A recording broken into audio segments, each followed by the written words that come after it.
Hello प्यारे बच्चों, नमस्कार। आपके अपने यूट्यूब चैनल एचपी गुरुकुल में आप सभी का स्वागत है और मैं हूं प्रेम। एक बार फिर से मैं आपके सामने लेकर आ चुका हूं मैथ के बहुत ही महत्वपूर्ण क्वेश्चन जो कि बार बार आपके यूपी बोर्ड एग्जाम में पूछे जाते हैं। तो चलिए बिना समय गए क्वेश्चन को सॉल्व करते हैं। देखिए, जैसे पहला क्वेश्चन आपके सामने शो हो रहा है। पहला क्वेश्चन हमारा कह रहा है कि संख्या ये है 156 का अभाज्य गुणनखंड निकालना है। कैसा निकालना है?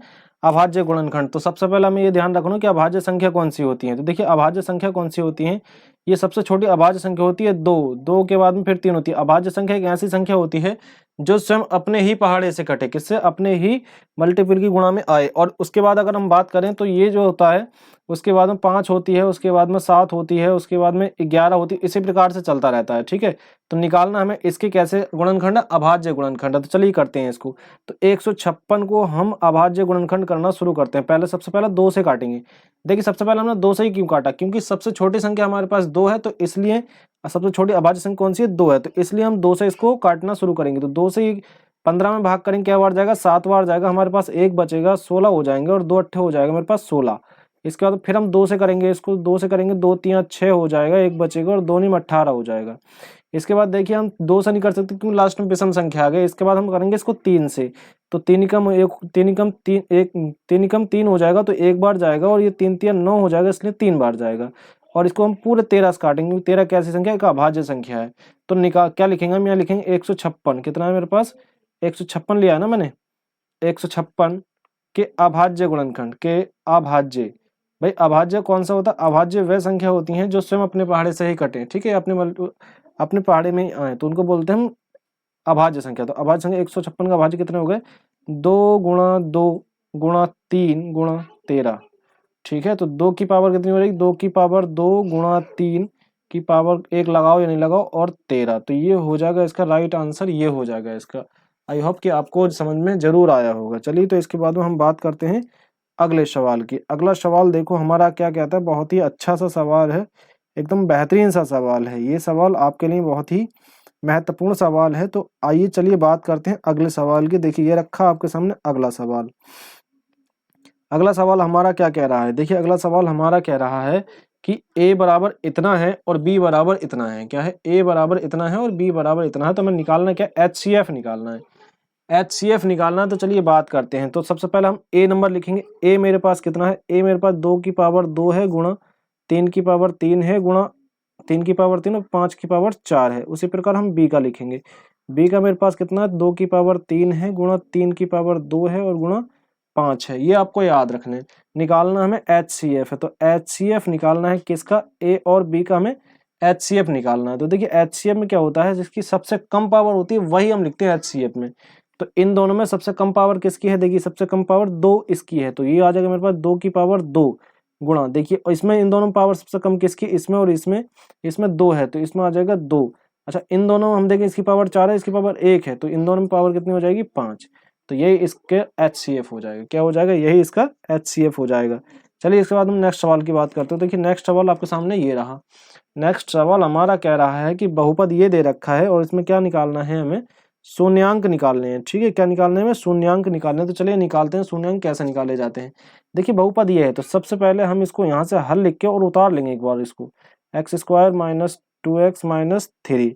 ठीक है, एक बार इसको उतार लिया ना, तो हम क्या करेंगे, इसको मान के चलते हैं हम। क्या है कि fx बराबर क्या है मेरे पास? fx बराबर अगर मैं देखूं तो मेरे पास है x square minus 2x minus 3। ठीक है, 2x माइनस 3। अगर मैं इसका क्या करूं कि गुणा करें तो कितना होना चाहिए? गुणा करें तो मेरे पास कितना आना चाहिए? गुणा करें तो मेरे पास 3 आना चाहिए और घटाएं तो 2 आना चाहिए। तो चलिए करते हैं इसको। क्या हो जाएगा? एक्स स्क्वायर माइनस 3 माइनस 1 कितना आ जाएगा? देखो, लास्ट में 2 ही आ जाएगा ये, और ये हो जाएगा एक्स माइनस 3। तो इसको देखो, क्या एक्स स्क्वायर हो जाएगा, माइनस से अंदर गुणा करेंगे तो माइनस का 3x हो जाएगा, और माइनस माइनस प्लस का x हो जाएगा, 1x हो जाएगा, माइनस का 3 हो जाएगा। तो इन दोनों में कॉमन हमें क्या मिल जाएगा? इन दोनों में कॉमन हमें मिलेगा x कॉमन मिल जाएगा इन दोनों में। तो ये x तो यहाँ बचेगा और माइनस का 3 बचेगा यहाँ। देखो, कुछ भी कॉमन नहीं तो प्लस का 1 कॉमन ले लो, तो ये हो जाएगा x माइनस 3 हो जाएगा। ठीक है, इन दोनों में कॉमन हमें क्या मिलेगा? x माइनस 3 इसमें कॉमन मिलेगा और x प्लस 1 इसमें कॉमन मिलेगा। ठीक है, क्या निकालना है हमें? याद करो, हमें निकालना क्या है? हमें निकालना है बहुपद। बहुपद के क्या निकालना है? शून्यांक निकालना है। तो देखिए, बहुपद के शून्यांक निकालने के लिए हम मान के चलेंगे fx बराबर 0। क्या मान के चलेंगे? fx बराबर 0। तो क्या हो जाएगा? x माइनस 3 और x प्लस 1 बराबर क्या हो जाएगा मेरे पास 0 हो जाएगा। यदि हम मान के चलें x माइनस 3 बराबर 0 हो तो x बराबर कितना आ जाएगा, एक तो 3 आ जाएगा। दूसरे अगर हम बात करें तो दूसरा क्या हो जाएगा, दूसरा हो जाएगा x प्लस 1, कितना हो जाएगा x प्लस 1 बराबर 0, तो दूसरा हो जाएगा x बराबर माइनस का 1। तो शून्यांक क्या हो जाएंगे मेरे पास, जो शून्यांक होंगे, शून्यांक क्या हो जाएंगे मेरे पास, शून्यांक मेरे पास हो जाएंगे, एक तो मेरे पास हो जाएगा 3 और दूसरा हो जाएगा माइनस का 1, यही इसके शून्यांक हो जाएंगे। ठीक है, आई होप कि आपको सवाल अच्छे से समझ में आया होगा। चलिए नेक्स्ट सवाल की हम बात कर लेते हैं। बहुत ही महत्वपूर्ण सवाल आपके सामने एक बार फिर से आ चुका है। देखिए सवाल क्या कह रहा है, सवाल कह रहा है कि ये है इस प्रकार से, आपको आई होप कि आपको दिखाई दे रहा होगा बोर्ड सामने। देखिए सवाल कह रहा है मेरे पास 3x plus 5x upon 3x minus 5x बराबर कितना 7/3 है, हो तो एक्स वाई का रेशो निकालना है हमें, अनुपात निकालना है। तो कुछ नहीं करना, चलिए लिख करते हैं हम इसको। देखिए इसमें क्या करते हैं हम, इस प्रकार के सवालों को पहले हम एक बार इसको उतार लेंगे, हल लिखेंगे और उतारेंगे एक बार।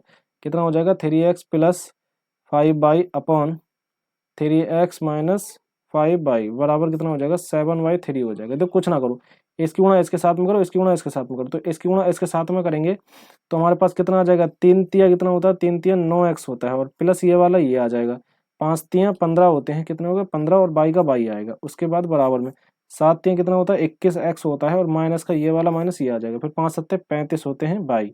ठीक है, आई होप कि आपको ये समझ में आया होगा। चलिए बात करते हैं।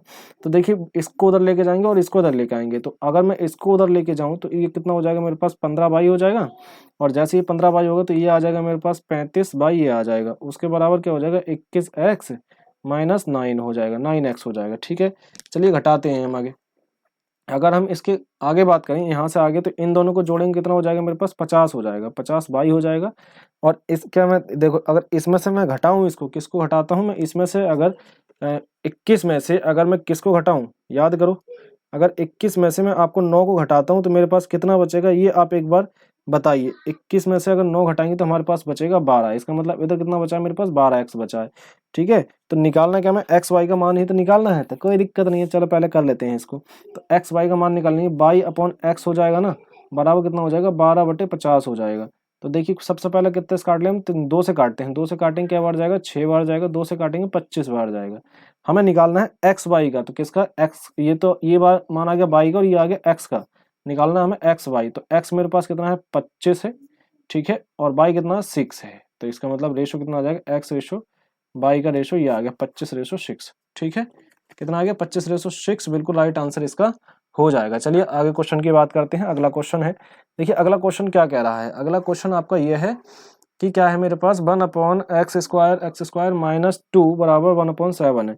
तो देखिए क्या करना है, कुछ नहीं करना, इस प्रकार के सवाल को हल लिखते हैं और इसकी देखो एक बार उतार लेते हैं इसको, x माइनस 2 बराबर क्या हो जाएगा 1/7 हो जाएगा। तो 7 गुणा 1 से करेंगे तो 7 ही रहेगा, और ये चला जाएगा उधर, तो x² माइनस 2 हो जाएगा, 2 आएगा इधर, तो ये x² बराबर 9 हो जाएगा, क्योंकि 9 और 7 कितने होते हैं 9 और 9, देखिए 2 और 7 कितने होते हैं 9 होते हैं। ठीक है, तो मैंने जोड़ दिया 9। अब इसका स्क्वायर हटाएंगे तो इस पे क्या चढ़ा देंगे, रूट चढ़ा देंगे, रूट जैसे ही इस पे चढ़ेगा तो 9 आ जाएगा 9, और रूट से बाहर x के लिए आ जाएगा हमारे पास 3, वो भी क्या आएगा प्लस माइनस का, तो ये भी आपको याद रखना है। ठीक है, चलिए अगले क्वेश्चन की हम बात करते हैं। अगला क्वेश्चन हमारे पास देखिए ये है, अगर आपको अच्छे से दिखाई दे रहा हो तब देखिए, द्विघात समीकरण ये है, कह रहा है द्विघात समीकरण ये है कि मूल समान है तो k का मान ज्ञात करो। देखिए आपको याद रखना है, जब मूल समान हो ना तो आपको एक चीज मेरी बहुत अच्छे से आपको याद रखनी है, कब, जब मूल समान हो तब। तो देखिए पहले सबसे पहले तो हम लिखेंगे यहाँ हल, क्या लिखेंगे, हल लिखेंगे। तो लिखते हैं हल, ठीक है, हल लिखो, ये लिखा हल, और क्या करेंगे इसको, तो देखिए क्या करते हैं हम इसका, सबसे पहले एक बार इसको उतार लो, x² minus 6x plus k बराबर 0, और इसकी एक द्विघात व्यापक समीकरण होती है, द्विघात व्यापक समीकरण, व्यापक समीकरण, द्विघात व्यापक समीकरण कौन सी होती है, याद रखना आप, ax² plus bx plus c बराबर 0। ठीक है, तो a बराबर अगर मैं इससे इसकी तुलना करूं तो a बराबर मेरे पास कितना आ जाएगा 3 आ जाएगा, और b बराबर कितना आ जाएगा मेरे पास माइनस का 6 आ जाएगा, और c बराबर आ जाएगा मेरे पास k, कितना आ जाएगा k आ जाएगा। ठीक है, आपको ये याद रखना है। तो अगर मूल समान है, जब क्या है मूल समान है तब, मूल समान है, मूल समान है तब क्या हम लगाते हैं, तब हम लगाते हैं विभक्तिकर का फॉर्मूला, कौन सा है, विभक्तिकर बराबर कितना हो जाएगा 0 हो जाएगा। विभक्त विभक्त कर, तो विभक्त कर जो डी का मान होता है, किसका, डी का मान जो होता है वो कितना हो जाएगा, 0। इसका मतलब एक फॉर्मूला हमको याद रखना है, क्या याद रखना है हमको, डी बराबर क्या होता है मेरे पास, वी स्क्वायर माइनस 4ac होता है। तो डी बराबर मैंने 0 रखा है यहाँ, बी बराबर कितना है, माइनस का 6 ये आया है मेरे पास, तो माइनस का 6 रख देंगे यहाँ। उसके बाद माइनस का 6 रखा मैंने, माइनस आ जाएगा, माइनस का 4 ऐसे ही रहेगा। ए की जगह कितना है मेरे पास, 3 है, और सी की जगह मेरे पास के है। इसका स्क्वायर करेंगे तो कितना हो जाएगा मेरे पास, 36 हो जाएगा। और 36 का आएगा होगा, ये प्लस का रहेगा 36, 36 माइनस 12 के आ जाएगा। इसे उठा के इधर लेके जाएंगे, ये के इसे उठा के इधर ले आओ 12 को, तो 12 को 0 के इधर लाएंगे, ये हो जाएगा 12 के, कितना हो जाएगा मेरे पास, ये हो जाएगा 12 के, क्या हो जाएगा मेरे पास, 12 के बराबर किसके हो जाएगा, 36 के हो जाएगा। तो के बराबर कितना आ जाएगा, 12 3 कितना होता है, 36 होता है। मतलब के बराबर मेरे पास कितना आ गया है, के बराबर मेरे पास 3 आ गया है। ठीक है, चलिए अगला सवाल हम करते हैं। बेहतरीन बेहतरीन सवाल मैं आपके सामने लेकर आया हूँ। तो देखिए इस पे अब आगे हम बात करते हैं। देखिए अगला सवाल हमारा कह रहा है, एक बहुत ही महत्वपूर्ण सवाल है, आप पढ़ेंगे इसको और समझेंगे। देखिए कह रहा है कि किसी समांतर श्रेणी में डी बराबर इतना मान दे रखा है आपका, एन बराबर इतना दे रखा है, और हमारे पास ए एन का मान इतना दे रखा है। तो कह रहा है ए का मान ज्ञात करो।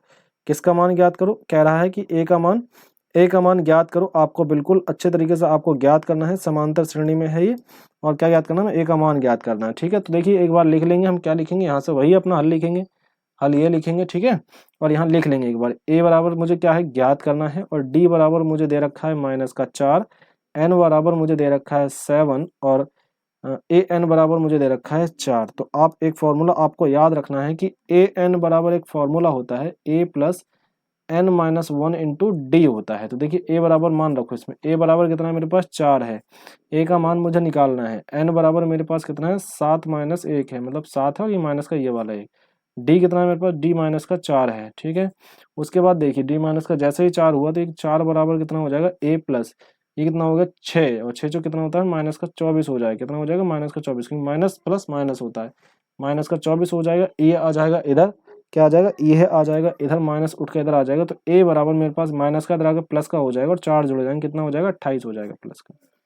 आई होप कि आपको ये भी सवाल समझ में आया होगा। चलिए अगला सवाल करते हैं। कह रहा है समांतर श्रेणी ये है कि इसमें 78वां पद ये है। तो कह रहा है निम्नलिखित, कह रहा है कौन सा पद है, मतलब इसमें किसकी बात कर रहा है, इसमें भी एन की बात कर रहा है। तो चलिए बात करते हैं। देखिए इस प्रकार, तो अगर हम लिखें यहाँ से हल लिखना हम शुरू करें, क्या लिखना शुरू करें, हल लिखना अगर हम शुरू करें, तो क्या हो सकता है, एक बार हम इसको उतार लेते हैं, 3 8 13 16 डैश डैश डैश डैश। ठीक है, तो देखिए अगर मैं इसकी बात करूं, मुझे जो दिया है वो ए बराबर 3 दिया है, और डी बराबर देखें तो 5 दिया है, और ए एन बराबर अगर मैं देखूं तो कितना दिया, 78 दिया। तो हम वही फॉर्मूला लगाएंगे, ए एन बराबर कौन सा होता है हमारे पास, A plus N minus 1 into D, N minus 1 into D. तो ए एन बराबर कितना है मेरे पास, 78 है, ये रखा है मैंने। ए बराबर मेरे पास कितना, 3 है, ये रख दिया मैंने 3, प्लस एन माइनस 1 ऐसे रखना है, डी बराबर 5 है।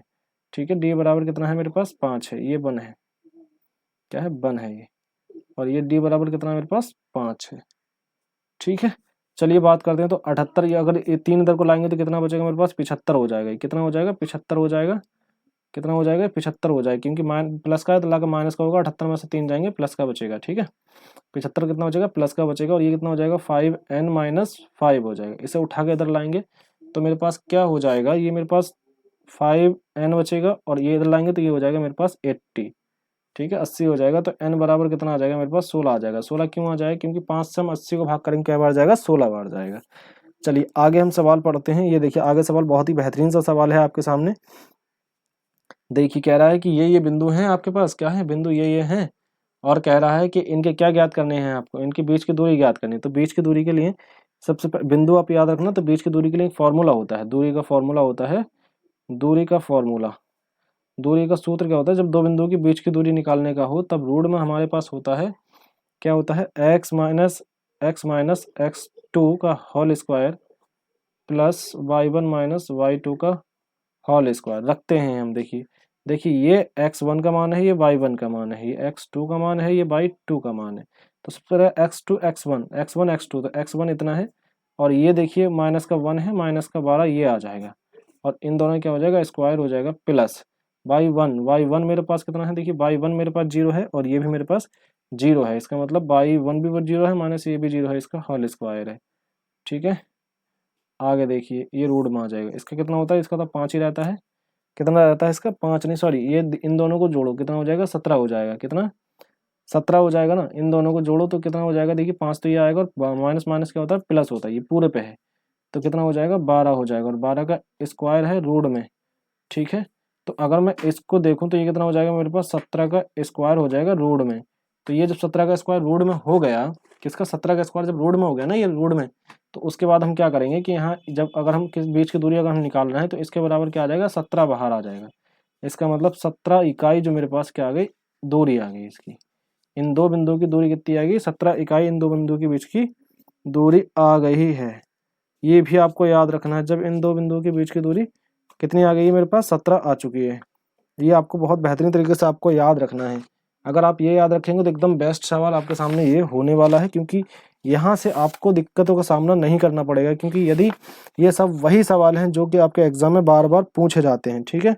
तो देखिए एक क्वेश्चन ये है कि बिंदु ये है -5 और 6, -5, 6 के किस चतुर्थांश में होगा, पूछा है किस चतुर्थांश में होगा। देखिए अगर प्रथम चतुर्थांश की अगर हम बात करें, मैं लिख देता हूँ सब आपके सामने कि अगर हम प्रथम चतुर्थांश की बात करेंगे, किसकी, प्रथम की, प्रथम चतुर्थांश, अगर प्रथम चतुर्थांश की बात करेंगे तो इसमें सब कैसे आएंगे, प्लस प्लस के आएंगे, ठीक है।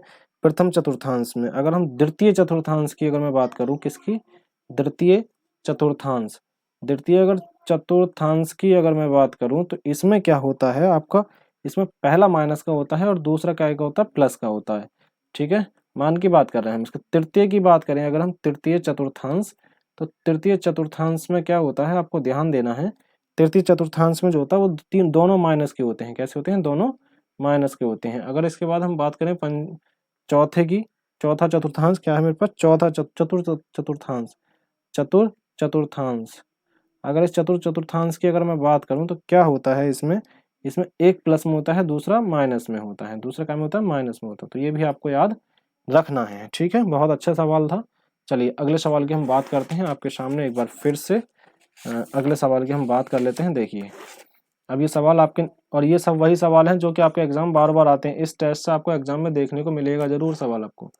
चलिए आइए बात करते हैं। देखिए पहला सवाल हमारा कह रहा है कि 10 बराबर इतना है तो कहेगा कि कितना होगा 10, जब 10 बराबर हमें इतना दे दिया। देखिए सबसे पहले मैं आपको इसका ट्रिक भी बताने वाला हूँ पहले, लेकिन आप इसको सॉल्व कर लीजिए, ठीक।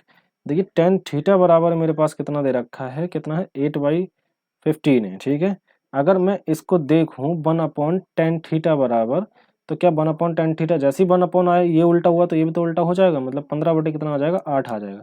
और tan थीटा मेरे पास कितना होता है, tan थीटा मेरे पास cot के बराबर होता है, 1/tan थीटा किसके बराबर होता है, cot थीटा के बराबर होता है। तो cot थीटा बराबर 15 बाई कितना आ गया 8 आ गया, ठीक है। cot थीटा बराबर 15/8 आ चुका है। तो देखिए एक फॉर्मूला आपने पढ़ा होगा, cosec थीटा बराबर क्या होता है, cosec square theta minus cot square theta बराबर 1।